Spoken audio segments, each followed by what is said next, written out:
আমার নাম আবিদ।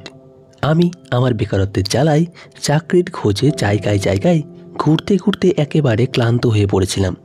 একদিন একটা ইন্টারভিউ ছিল, কিন্তু সেখানে গিয়েও চাকরি পেলাম না। ইন্টারভিউয়ের শেষে যখন বেরিয়ে এলাম, তখন সূর্যের রোদ এত তীব্র ছিল যে চোখ খুলে রাখা যাচ্ছিল না। কপাল দিয়ে ঘাম ঝরিয়ে পড়ছিল। আমি গভীর নিঃশ্বাস নিয়ে মনে মনে বললাম, মনে হচ্ছে যেন আজ সূর্যদেব আমার কষ্টের উপহাস করছে। জীবনে তো ধাক্কা খেয়েই চলেছি, তার উপরে গরম আমার আরও মাথা গরম করে দিচ্ছিল। হাতে ধরে থাকা ফাইল দিয়ে নিজেকে একটু ছায়া দেওয়ার চেষ্টা করলাম আর হাঁটতে লাগলাম। রাস্তার পাশ দিয়ে হাঁটছিলাম, তখনই হঠাৎ একটা গাছ নজরে পড়ল। একটু শান্তির আশায় আমি তাড়াতাড়ি গিয়ে সেই গাছের তলায় ছায়া দাঁড়ালাম। গলাটা শুকিয়ে কাঠ হয়ে গেছিল, তাই ব্যাগ থেকে জলের বোতল বের করলাম, কিন্তু সেটাও ফাঁকা। আশেপাশে চারিদিকে চোখ বুঝলাম, কিন্তু কোথাও জলের কোনো ব্যবস্থা দেখতে পেলাম না। সবাই নিজের নিজের কাজে ব্যস্ত, আর আমি এক অভাগা যে নিজের কপালের সঙ্গে লড়ছি। তখনই হঠাৎ অনুভব করলাম কেউ একজন আমার পাশে এসে দাঁড়িয়েছে। এরপরে ঠান্ডা জলের বোতল ধরা একটা হাত আমার দিকে এগিয়ে এলো। আমি তাকিয়ে দেখি সাদা দুধের মতো ফর্সা হাতে সোনার আংটি, সোনার চুড়ি। আমি চোখ তুলে তাকাতেই চমকে উঠলাম, কেননা আমার সামনে দাঁড়িয়ে এক অসাধারণ সুন্দরী মহিলা। পরনে গোলাপি রঙের সালোয়ার কামিজ। খুব ভালো করে দেখলে বোঝা যায় যে বয়স হয়তো 45 হবে, কিন্তু দেখে বোঝার উপায় নেই যে তার বয়স এত। তার শরীর, ত্বক, চোখের উজ্জ্বলতা, ঠোঁটের হাসি, সব কিছু দেখে মনে হয় যেন কোনো মডেল ছবি থেকে উঠে এসেছেন।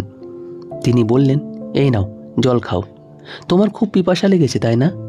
আমি অনেকক্ষণ ধরে তোমায় লক্ষ্য করছি, খুব বিপদে পড়েছো বলে মনে হচ্ছে। আমি চুপচাপ সেই বোতল নিয়ে এক নিঃশ্বাসে জল খেলাম। তিনি দেখতে যেমন সুন্দরী, তেমনই ধনী বলেও মনে হলো। বড় একটা গাড়িতে করে এসেছিলেন। সাজ পোশাক ও চলাফেরা দেখেই বোঝা যাচ্ছিল তিনি কোনো বড়লোক বাড়ির মহিলা। আমি তাকে ধন্যবাদ জানালাম এবং বললাম, ম্যাডাম, আমি এখানে পাশের একটা অফিসে ইন্টারভিউ দিতে এসেছিলাম, কিন্তু চাকরিটা হলো না। অনেক চেষ্টা করেও কিছু হচ্ছে না, কপাল সাথ দিচ্ছে না। এই কথা বলে আমি আবারও তাকে ধন্যবাদ জানালাম এবং বাড়ির পথে রওনা দিলাম। বাড়িতে আমার অসুস্থ মা আর যুবতী বোন আমার অপেক্ষায় আছে। বাজার করতে হবে, তবেই রান্না হবে। বাড়ির সব দায়িত্ব আমার কাঁধে। টাকার অভাবে আমি সাধারণত হেঁটেই চলাফেরা করি। আমি যখন রওনা দিলাম, তখন হঠাৎ অনুভব করলাম কেউ যেন আমার পেছন পেছন আসছে। পেছন ফিরে তাকাতেই দেখি সেই গোলাপি সালোয়ার কামিজ পরা মহিলাটি আমার পেছন পেছন আসছেন এবং আমার দিকেই তাকিয়ে আছেন। আমি অবাক হলাম, কিন্তু আবার ভাবলাম হয়তো তার বাড়িও এই রাস্তাতেই হবে। কিন্তু প্রশ্ন হলো, উনি হেঁটে যাচ্ছেন কেন? এই সব ভাবতে ভাবতেই আমি হাঁটতে থাকলাম। কিছুক্ষণ পরে তিনি আমার পাশে এসে হাঁটতে লাগলেন। এক মুহূর্তে যেন আমি দাঁড়িয়ে গেলাম, তিনিও থেমে গেলেন। তারপর এক অদ্ভুত ভঙ্গিতে দাঁড়িয়ে রইলেন। তার এই সব আচরণ আমার খুব অদ্ভুত লাগছিল। আমার তো মনে হচ্ছিল তিনি হয়তো কিছুটা পাগলাটে ধরনের। কিন্তু সেই প্রশ্নটা থেকেই গেল যে এত সুন্দরী এক মহিলা আমার পেছনে কেন আসছেন। হঠাৎ করে তখন আমার আত্মসম্মান জেগে উঠল, আর আমি তার চোখের দিকে তাকিয়ে বললাম, কি ব্যাপার ম্যাডাম, আপনি আমার পেছন পেছন আসছেন কেন? আমি তো আপনাকে ধন্যবাদ জানিয়েছি, এখন কি জল খাওয়ার জন্য টাকা দিতে হবে? আমার কথা শুনে তিনি আবারও মিষ্টি করে হাসলেন। তারপর নিজের ব্যাগ থেকে একটা খাম বের করে আমার হাতে দিয়ে দিলেন। আমি হতভম্ব হয়ে গেলাম যে খামের ভিতরে কি আছে, আর উনি এটা আমাকে দিচ্ছেন কেন? এরপর যখন আমি খামটি খুললাম, তখন তার ভেতরে যা দেখলাম তাতে আমার মাথা ঘুরে গেল।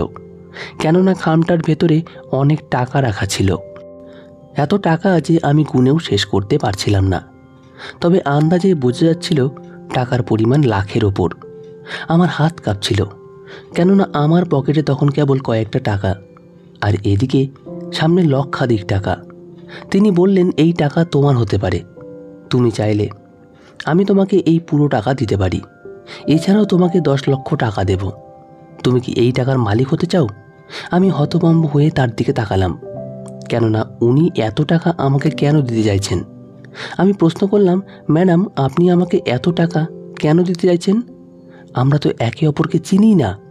আপনি কি আমার অবস্থা নিয়ে উপহাস করছেন? উনি আমার চোখের দিকে তাকিয়ে বললেন, আমার তোমাকে কিছু বলার আছে, কিন্তু এখানে নয়। চলো কোথাও বসে নিরিবিলিতে কথা বলা যাক। তিনি সামনে এগিয়ে চলতে লাগলেন, আর আমি অজান্তেই তার পেছন পেছন হাঁটতে লাগলাম। আমার মনে তখন এক অদ্ভুত উত্তেজনা, কেননা আমার মতো একজন দরিদ্র মানুষের কাছে এটা একটা স্বপ্নের মতো। এই টাকা দিয়ে আমি নিজের জন্য একটা ব্যবসা শুরু করতে পারতাম। মাথার ভেতর হাজারটা চিন্তা ঘুরছিল। তিনি আমাকে একটা বড় হোটেলে নিয়ে গেলেন। সেখানে ঢুকে আমরা এক কোণের টেবিলে বসে পড়লাম। এরপরে তিনি ওয়েটারকে কফি আনতে বললেন। কিছুক্ষণ পর তার ফোনে একটা কল এলে তিনি কথা বলার জন্য উঠে গেলেন। আমি চারপাশে তাকাতে লাগলাম। হোটেলটা একদম রাজকীয়। এমন হোটেলে কেবলমাত্র ধনী লোকেরাই আসে। আমি তো কখনো এমন হোটেলের সামনে দিয়ে হাঁটিও না। কিছুক্ষণ পর তিনি আবার ফিরে এলেন এবং তার চেয়ারে বসলেন। কফিও এসে গেছে। তিনি বললেন, চলো কফি খাই, তারপর কথা বলা যাক। আর আমি ভয় পাচ্ছিলাম, যদি উনি আমাকে এমন কিছু করতে বলেন যা আমার পক্ষে সম্ভব নয়, তাহলে? আমি একজন সৎ মানুষ, সবসময় সাদামাটা জীবনে বিশ্বাসী, কোনো বেআইনি বা অনৈতিক কিছু করে সমস্যায় পড়তে চায় না। কিছুক্ষণ পর তিনি মোবাইলটা পাশে রেখে দিলেন এবং এরপর তিনি যেটা বললেন তা শুনে আমার পায়ের নিচ থেকে মাটি যেন সরে গেল। তিনি বললেন, তোমাকে আমার মেয়ের সঙ্গে একটা রাত কাটাতে হবে। আমার মেয়ে নতুন নতুন ছেলেদের সঙ্গে রাত কাটাতে খুব ভালোবাসে। আর বিশ্বাস করো, তোমার মতো যুবক ছেলেদের জন্য পাগল হয়ে থাকে। কাল ওর জন্মদিন, তাই আমি ওকে স্পেশাল উপহার হিসেবে তোমাকে এক রাতের জন্য দিতে চাই। তার এই কথা শুনে আমি ভেতর থেকে কেঁপে উঠলাম। আমি কোনোদিন ভাবতেও পারিনি যে একজন মা তার নিজের মেয়ের জন্য এমন কিছু চাইতে পারে। তিনি তার মেয়ের রাত রঙিন করার জন্য আমাকে ব্যবহার করতে চাইছেন। তার এই কথা শুনে আমি লজ্জায় যেন সরে গেলাম। আমার কান যেন সব শব্দ শোনা বন্ধ করে দিল। আমি সঙ্গে সঙ্গে তাকে বললাম, মাফ করবেন ম্যাডাম, আমি সেই ধরনের ছেলে নই। আমি বেকার, দরিদ্র, কিন্তু আমার আত্মসম্মান আর আমার নীতি আমার সবচেয়ে বড় সম্পদ। আমি কখনোই এতটা নিচু কাজ করতে পারি না। আমি উঠে দাঁড়াতে যাচ্ছিলাম, ঠিক তখনই তিনি আবার সেই টাকার খামটা বের করে আমার চোখের সামনে নাড়াতে লাগলেন। তার এই ব্যবহার আমাকে যেন ভেতর থেকে দুর্বল করে দিচ্ছিল, কেননা আমিও চাইতাম আমার জীবন একটু গুছিয়ে তুলতে, কিন্তু কোনো সুযোগ দেখতে পাচ্ছিলাম না। তাই এই একটাই সুবর্ণ সুযোগ। তিনি হাতে টাকা নাড়াতে নাড়াতে মুখে একটা মায়াবী হাসি দিয়ে বললেন, ভাবো, ভালো করে ভাবো, এতে তো তোমারই লাভ। মাত্র একটা রাতের ব্যাপার, এতে তোমার কপাল ঘুরে যেতে পারে। তোমাকে দেখে মনে হলো তুমি খুব গরিব, তাই ভাবলাম একটু সাহায্য করি, না হলে আমার মেয়ের জন্য ছেলের কোনো অভাব হবে না। শুধু তো একটা রাতের ব্যাপার। তোমাকে এত টাকা দিচ্ছি, তবুও তোমার সমস্যা? নাকি তোমার সেই যোগ্যতাই নেই যে একটা মেয়ের সঙ্গে রাত কাটাতে পারো? এই কথা বলে তিনি চুপ করে গেলেন। তবে তার ঠোঁটে সেই রহস্যময় হাসি লেগে রইল। আমি প্রচণ্ড লজ্জিত হয়ে পড়েছিলাম। তারপর আমি ভাবলাম, কি করব? এই মহিলার কথা কি শুনে নেব, নাকি বাড়ি ফিরে যাব? আমার বাড়িতেও অবস্থা ভালো না। মা অসুস্থ, বোনের বিয়ে দেওয়া বাকি, তার ওপরে কোনো রোজগার নেই, উপার্জনের একটা অবলম্বনও নেই। বাবা তো অনেক আগেই মারা গেছেন। মা অনেক কষ্ট করে আমাকে পড়াশোনা করিয়েছেন। তারপরেও আমি এখনও চাকরি পেলাম না। বেকারত্ব আমাকে কুড়িয়ে কুড়িয়ে খাচ্ছিল। তাই আমি হঠাৎই একটা সিদ্ধান্ত নিয়ে রাজি হয়ে গেলাম। সেই মহিলা হেসে বললেন, আমি তোমার কাছ থেকে এমনটাই আশা করেছিলাম। এই টাকা তোমার ভাগ্য বদলে দেবে। এ কথা বলে সেই মহিলা আমাকে 1,00,000 টাকা দিলেন এবং বললেন, এই নাও তোমার অ্যাডভান্স। যাও, বাড়ি গিয়ে ভালোভাবে তৈরি হয়ে এসো, বাকি টাকা কাজ শেষে পাবে। আমি সেই 1,00,000 টাকা নিয়ে বাড়ির পথে রওনা দিলাম। রাস্তায় একটা হোটেল থেকে রান্না করা খাবার কিনলাম, মায়ের ওষুধ নিলাম, আর কিছু ফলমূল এবং সামান্য বাজার নিয়ে নিলাম। বাড়ি ফিরলে মা আমার হাতে এত কিছু দেখে অবাক হয়ে বললেন, এত জিনিস নিয়ে এসেছিস? উনি অবাক হয়েছিলেন, কেননা এর আগে আমি কখনো এত জিনিস একসাথে নিয়ে আসিনি। মা আর বোন প্রশ্ন করতে লাগলো, এত টাকা কোথা থেকে এলো? সকালেও তো বলছিলি টাকা নেই। তাদের প্রশ্ন শুনে আমি একটু ঘাবড়ে গিয়েছিলাম। কিন্তু মায়ের সামনে সত্যিটা বলার মতো সাহস আমার ছিল না। তাই হাত মুখ ধুতে ধুতে বললাম, মা, আমার একটা চাকরি হয়ে গেছে, ওরা কিছু অ্যাডভান্স দিয়েছে, সেই টাকা দিয়েই এসব কিনে এনেছি। ভাবলাম আজ বাজার থেকে খাবার কিনে নিয়ে যাই, যাতে বোনটা একটু বিশ্রাম পায়। বোন খুব খুশি হলো, কারণ সে প্রতিদিন বাড়ির সব কাজ সামলাতে সামলাতে ক্লান্ত হয়ে পড়ে। আজ প্রথমবার রান্না থেকে ছুটি পেল। মা যখন আমার চাকরির কথা শুনল, তখন তার মুখ উজ্জ্বল হয়ে উঠল এবং তিনি বললেন, ভগবান তোকে সফল করুক। বাবা, বোন খাবার পরিবেশন করলে আমরা তিনজন একসাথে বসে খেতে লাগলাম। কিন্তু আমার মন তখনও সেই মহিলার কথায় আটকে ছিল।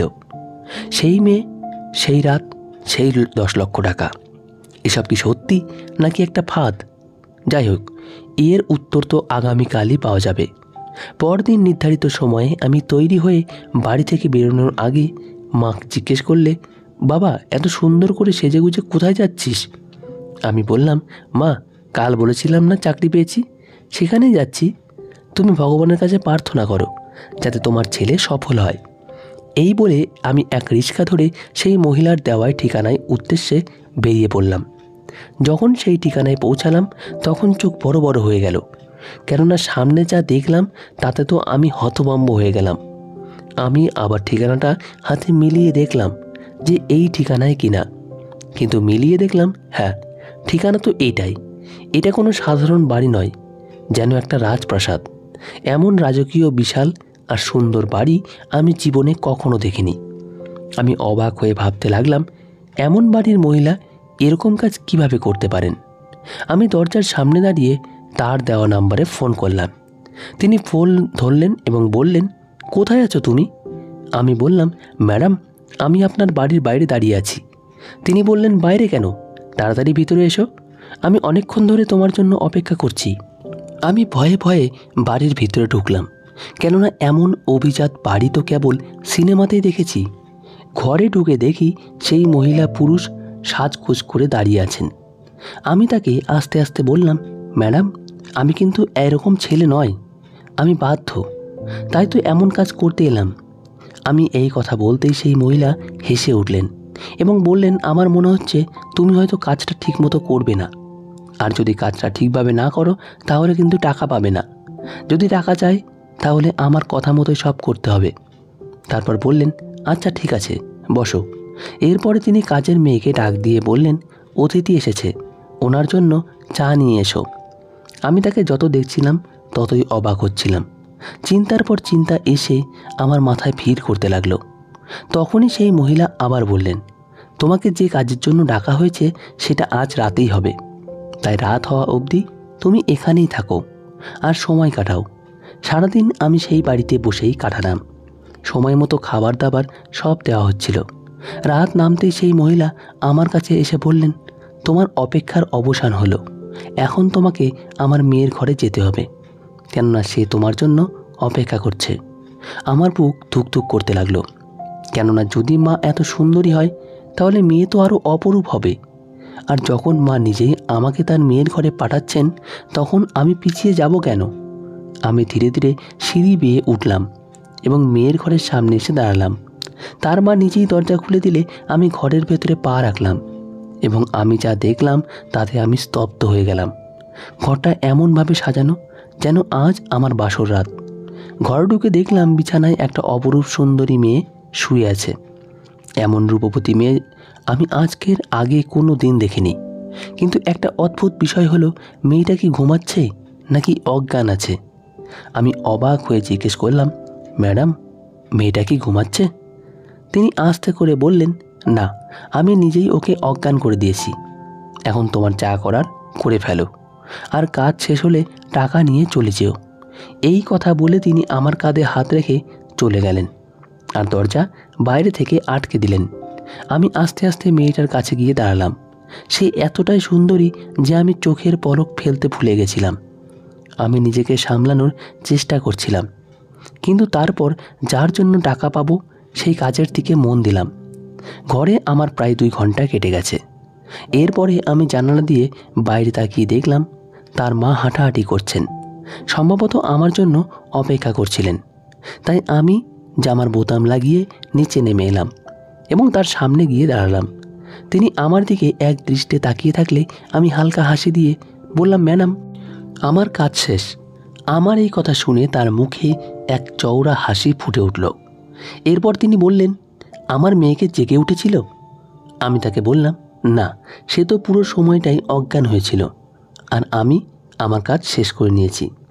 এই কথা শুনে তিনি খুশি হয়ে নিজের ব্যাগ থেকে 9 লাখ টাকা বের করে আমার হাতে দিয়ে বললেন, এই নাও তোমার প্রাপ্য, এখন যাও, আর কখনো আমার সামনে আসবে না, তোমার কাজ শেষ।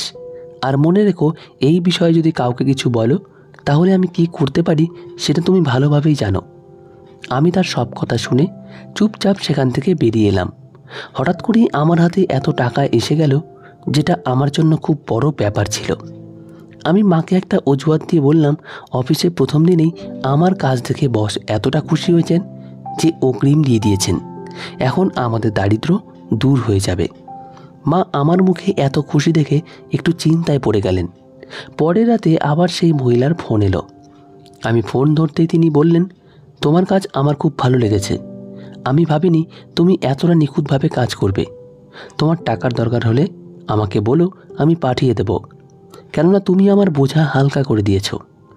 তার কথা শুনে আমি ফোন কেটে দিলাম এবং নিজের মোবাইল বের করে সেই ভিডিওটা চালালাম, যেটা আমি ওর বাড়িতে রেকর্ড করেছিলাম।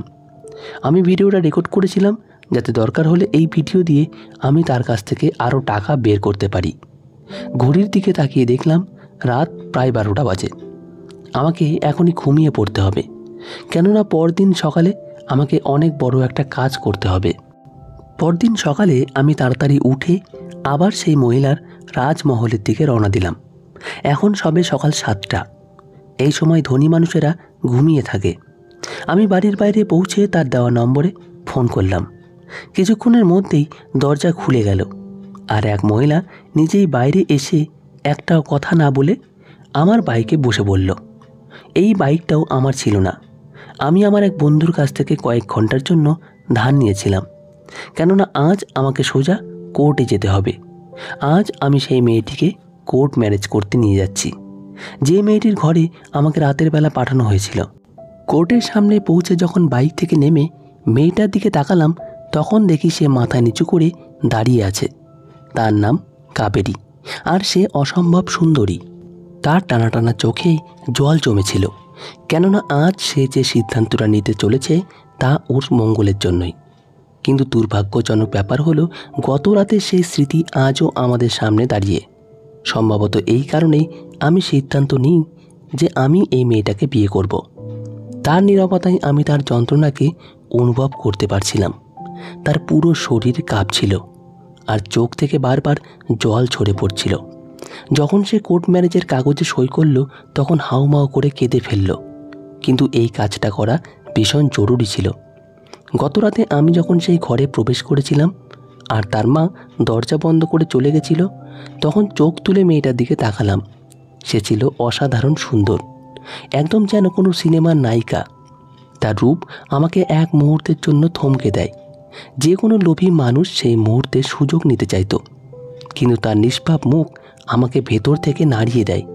আমি খুব অসহায় ছিলাম, কেননা আমার টাকার খুব দরকার ছিল, কিন্তু আমার মন আর বিবেকের মধ্যে যুদ্ধ চলছিল।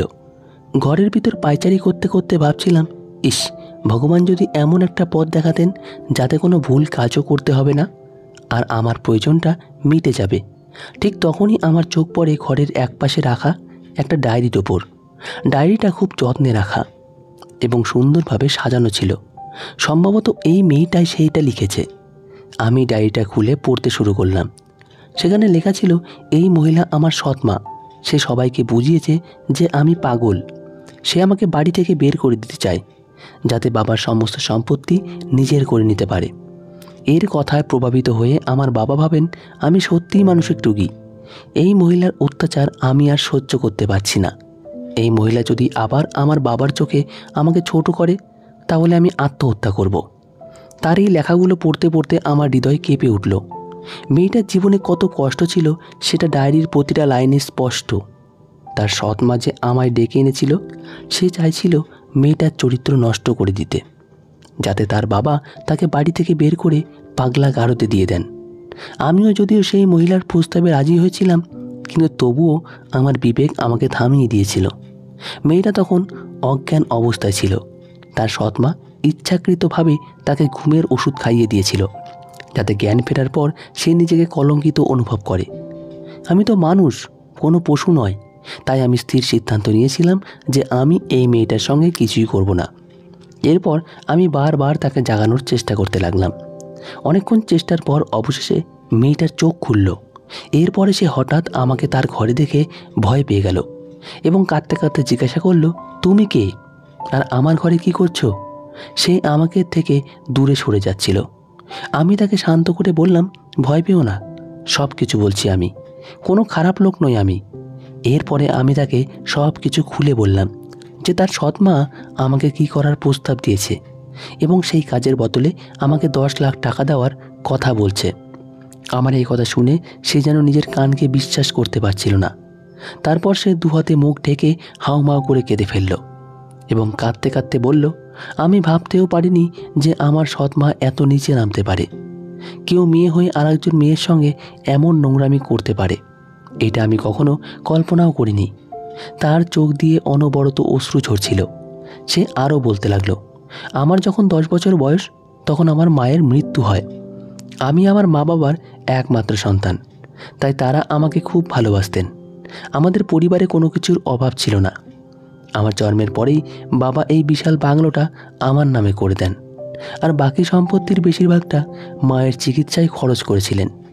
কেননা মাকে বাঁচাতে বাবা সমস্ত রকম চেষ্টা করেছিলেন, কিন্তু এত কিছুর পরও মাকে বাঁচানো যায়নি। তিনি আমাদের ছেড়ে চিরতরে চলে যান। মায়ের মৃত্যুর পর বাবার জীবনে এক গভীর শূন্যতা নেমে আসে। তিনি নিজের মধ্যে গুটিয়ে থাকতেন, ব্যবসার প্রতিও আগ্রহ হারিয়ে ফেলেন। তখন আমি পড়াশোনায় ব্যস্ত থাকতাম আর যথাসম্ভব বাবার খেয়াল রাখতাম। তবে কিছু বিষয় আছে যা একজন পুরুষকে কেবল তার স্ত্রী দিতে পারে। তাই একসময় আত্মীয়রা বাবাকে পরামর্শ দিল যে তার আবার বিয়ে করা উচিত। তখন আমার বয়স 15। আমি একটু একটু করে বড় হয়ে উঠছিলাম। এই সময় বাবা তার এক বন্ধুর ডিভোর্সি বোনকে বিয়ে করেন। বাবার ধারণা ছিল এই মহিলা তার সঙ্গে সঙ্গে আমাকেও ভালোবাসবে, আমার মায়ের শূন্যতা পূরণ করবে। আমিও বাবার সিদ্ধান্তে কোনো আপত্তি করিনি, কারণ আমি চাইতাম বাবা তার একাকিত্ব থেকে যেন মুক্তি পান। আমি ভাবতাম হয়তো এই নতুন মায়ের থেকে আমি স্নেহ পাব। কিন্তু এই মহিলা যেদিন থেকে আমাদের বাড়িতে পা রাখলো সেদিন থেকে সে একের পর এক ষড়যন্ত্র শুরু করলো। কারণ সে জানতো বাবার বাকি সম্পত্তি মায়ের চিকিৎসায় শেষ হয়ে গেছে। এখন শুধুমাত্র এই বাংলোটাই আছে, যা আমার নামে রেজিস্টার করা। বাবাও আবার ব্যবসার দিকে মন দিতে শুরু করলেন এবং ব্যবসাও ভালো চলতে লাগলো। কিন্তু এই মহিলা কিছুতেই মেনে নিতে পারছিল না যে এই বিশাল বাংলো আমার নামে। সে ভাবতো এখন এই বাড়ির মাল কিনছে, তাই এই বাংলোটাও তার নামে হওয়া উচিত। আমি তাকে মা ভেবে তার কাছে যেতাম, কিন্তু সে আমাকে বারবার অপমান করতেন। এমনিতে বাবার সামনে অনেক ভালোবাসা দেখাতেন, কিন্তু বাবার চোখের আড়াল হলেই শুরু করতেন অত্যাচার। কখনো আমাকে খাবার দিতেন না, আবার কখনো কটু কথা শোনাতেন। ধীরে ধীরে তিনি আমার বিরুদ্ধে মিথ্যে অভিযোগ আনতে শুরু করেন। বাবাকে আমার বিরুদ্ধে প্ররোচনা দিতে শুরু করেন। অনেকবার বাবা আমার কথা বিশ্বাস করতেন, কিন্তু অনেক সময় তার কথায় বিশ্বাস করে আমার গায়ে হাত তুলে দিতেন। তার প্ররোচনায় বাবা ভাবতে শুরু করেন যে আমি পাগল হয়ে গেছি। তারপরে আমাকে এই ঘরে বন্দি করে দেওয়া হয়। আমি গত 7-8 বছর ধরে এই ঘরের মধ্যেই বন্দি হয়ে আছি। তবুও এই মহিলা থেমে নেই। সে বারবার চেষ্টা করতে থাকে যাতে আমি নিজে থেকে এই বাংলোটা তার নামে করে দিই। কিন্তু আমি কখনো চাই না আমার সম্পত্তি একজন নিষ্ঠুর স্বার্থপর মহিলার নামে হোক। যদি সে আমাকে একটু স্নেহ দিত, মায়ের মতো একটু ভালোবাসতো, তাহলে হয়তো আমি নিজেই বাংলোটা তার নামে লিখে দিতাম। কিন্তু সে তো আমাকে এই বাড়ি থেকে তাড়াতে চায়, আমাকে ধ্বংস করে দিতে চায়। সে আমাকে পাগল প্রমাণ করেছে। বাবাকে আমার বিরুদ্ধে করে দিয়ে আমার জীবনকে নরক করে তুলেছে। এখন সে নতুন চাল চেলে তোমাকে আমার ঘরে পাঠিয়ে দিয়েছে, যাতে ফুটেজ তৈরি হয়। এই ঘরে নিশ্চয়ই কোথাও ক্যামেরা লাগানো আছে, আর এই ফুটেজ দেখিয়ে সে বাবাকে বলবে যে তোমার মেয়ে চরিত্রহীন এতে বাবা আমাকে সম্পত্তি থেকে বঞ্চিত করে চিরদিনের জন্যই বাড়ি থেকে বের করে পাগলাগারদে পাঠিয়ে দেবেন, যাতে এই মহিলা একাই বাংলোর মালকিন হতে পারে। এই কথা বলতে বলতে কাবেরী হাউ হাউ করে কেঁদে উঠল এবং বলল, এই পৃথিবীতে আমার একমাত্র মানুষ ছিল, আপন মানুষ ছিল আমার বাবা, কিন্তু এই মহিলা আমার বাবাকেও আমার কাছ থেকে ছিনিয়ে নিয়েছে। আমি আর বাঁচতে চাই না, এই জীবন আর ভালো লাগছে না আমার, আমি মরতে চাই। সে চিৎকার করে কাঁদতে শুরু করলে আমি তাকে শান্ত করলাম এবং বললাম, ভয় পেও না, আমি তোমার পাশে আছি। আমি সেই মানুষ নই যে মুহূর্তের দুর্বলতায় তোমার ক্ষতি করবে। আমার কথা শুনে সে চুপ হয়ে গেলে আমি বললাম, আমি তোমার ডায়েরি পড়েছি, তাই তোমার কষ্ট আমি অনুভব করতে পারছি। সে জিজ্ঞেস করলো, তুমি কিভাবে আমার সাহায্য করবে? আমি বললাম, আমি তোমাকে বিয়ে করব, তোমার সম্পত্তি নিয়ে আমার কোনো মাথা ব্যথা নেই। এরপর আমি আমার পুরো পরিকল্পনা তাকে বললাম এবং শার্টের বোতাম লাগিয়ে নিচে নেমে এলাম এবং এরপর ওই মহিলার কাছ থেকে টাকা নিয়ে আমি চলে এলাম। পরের দিন আমাদের প্ল্যান মতো কাবেরী কাঁদতে কাঁদতে তার সৎমাকে বলে, আমার ইজ্জত নষ্ট হয়ে গেছে, আমি শেষ হয়ে গেছি। কাবেরীর মুখ থেকে এই কথা শুনেই সেই মহিলা আমাকে ফোন করে বলেছিলেন যে, তুমি খুব ভালোভাবে কাজ করেছো, তাই আরও টাকা লাগলে আমাকে জানিও, আমি পাঠিয়ে দেব। সেই সময় কাবেরীর বাবা দুদিনের জন্য আমেরিকায় গিয়েছিলেন। দুদিন পরে যখন তিনি বাড়ি ফিরলেন, তখন কাবেরীর সৎমা তাকে বললেন, তোমার মেয়ের চরিত্র নষ্ট হয়ে গেছে, সে একটা ছেলের সাথে নিজের মুখ কালো করে নিয়েছে, তাকে এক্ষুনি এই বাড়ি থেকে বের করে দাও। সেই কাবেরীর ঘরে লাগানো ক্যামেরার রেকর্ডিং দেখানোর জন্য যখন সেই রেকর্ডিং চালালো, তখন তাতে কিছুই ছিল না, কেননা আমি আগেই ক্যামেরার তার কেটে দিয়েছিলাম। কাবেরী আমায় আগেই বলেছিল আমার ঘরে নিশ্চয়ই ক্যামেরা আছে, আর তার কথা মতো আমি ক্যামেরা খুঁজে পেয়ে নষ্ট করে দিই। কাবেরীর সৎমা প্রমাণ দেখাতে চেয়েছিল, কিন্তু আমার হাতে এমন এক প্রমাণ ছিল যা কাবেরীর সৎমাকে চিরতরে ধ্বংস করে দিল। কাবেরীর বাবাকে আমি তার স্ত্রী এবং আমার ফোনে কথোপকথনের রেকর্ড শুনিয়ে দিই, যেখানে সে বলেছিল, আমি চেয়েছিলাম তার জীবন শেষ হয়ে যাক, এতে তুমি আমার দারুণ সাহায্য করেছ। যদি তোমার টাকার দরকার হয় আমাকে বলো, আমি পাঠিয়ে দেব। পুরো কথোপকথন শোনার পরে কাবেরীর বাবা কাবেরীর ওপর রাগ করার বদলে তিনি নিজের স্ত্রীকে চড় মেরে বসেন। কাবেরীর সৎমা ভাবতেও পারেনি যে সে নিজের পাতা ফাঁদেই নিজেই ধরা পড়ে যাবে। এরপর কাবেরী তার বাবাকে জানায় যে সে আমার সঙ্গে বিবাহিত। এরপরে কাবেরীর বাবা তার দ্বিতীয় স্ত্রীকে ডিভোর্স দিয়ে বাড়ি থেকে তাড়িয়ে দেন। আজ সেই সৎমা রাস্তায় রাস্তায় ঘুরছে, আর কাবেরীর বাবা আমাদের বিয়ে ধুমধাম করে দেন। আজ আমার বিবাহিত জীবন কাবেরীর সঙ্গে খুব সুখে কাটছে। বন্ধুরা, আশা করি এই গল্পটি তোমাদের হৃদয় ছুঁয়ে দিয়েছে। যদি ভালো লেগে থাকে তাহলে কমেন্ট করতে ভুলবে না। ধন্যবাদ সবাইকে, ভালো থাকবে, সুস্থ থাকবে। দেখা হবে পরবর্তী কোনো ভিডিওতে।